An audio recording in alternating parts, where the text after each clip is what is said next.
Hello friends, আজকে আজকে যে ব্লগটা করতে চলেছি ওটা একটু অন্যরকম হতে চলেছে। আমি আগেও বলেছিলাম যে এখন থেকে আমি আর ওয়ার্কআউটের কোনো ভিডিও পোস্ট করব না, বাট যা ভিডিও আমি পোস্ট করব সব রিলেটেড হবে বডি বিল্ডিংয়ের ওপর, ফিটনেসের ওপর। তো আমাকে অনেকেই জিজ্ঞেস করেছে জিমে যে দাদা তুমি, আমার অনেক ভাইয়েরা জিজ্ঞেস করেছে দাদা তুমি এই যে তোমার শিরাগুলো দেখা যায় এর জন্য তুমি কি করো? তো অনেস্টলি সত্যি কথা বলতে শিরা, যে তোমার ভেন্সগুলো যে পপ আউট করে বডিতে, ওগুলোর জন্য আলাদা করে কোনো ওয়ার্কআউট হয় না বা আলাদা করে কোনো ডায়েট হয় না।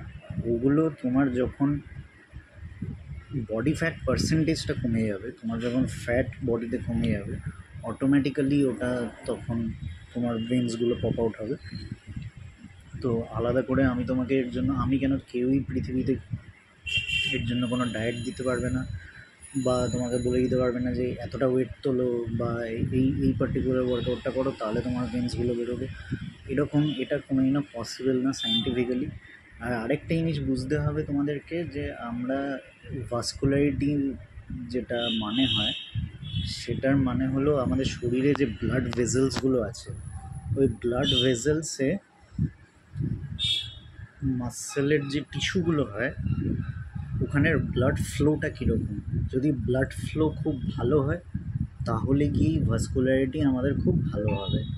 যখন সেই ব্লাড ফ্লোটা ভালো হবে, ওয়েস্ট প্রোডাক্টসগুলো বেশি ভালোভাবে রিমুভ হবে আমাদের বডি থেকে, তখন ভাস্কুলারিটি ইমপ্রুভ করে। আর নয়তো ভাস্কুলারিটি লো হলে আমাদের বডিতে অনেক স্কার মার্কস হয়ে যাবে বা টিউমার হবে।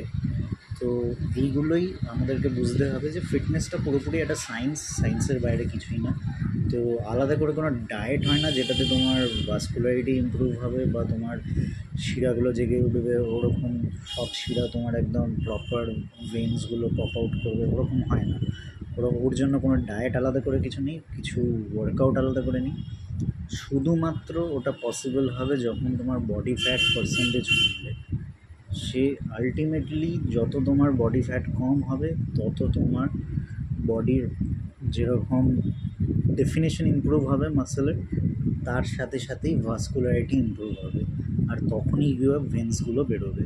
তা নয়তো কোনো দিনও কেউ, আমার মানে হাসিও পায় যখন এরকম কেউ প্রশ্ন করে, কারণ কোনো বাচ্চারা করছে, সবে ওয়ার্কআউটে ঢুকেছে, তাদের পক্ষে আন্ডারস্ট্যান্ডেবল, কারণ তাদের ওই নলেজটা থাকবে না। কিন্তু আমি অনেক সিনিয়র লোকেদেরও দেখেছি এগুলো জিজ্ঞেস করতে, কিন্তু এর কোনো, যদি প্রপার সায়েন্সটা, প্রপার আন্ডারস্ট্যান্ডিংটা থাকে তাহলে বুঝতে পারবে এর আলাদা করে কোনো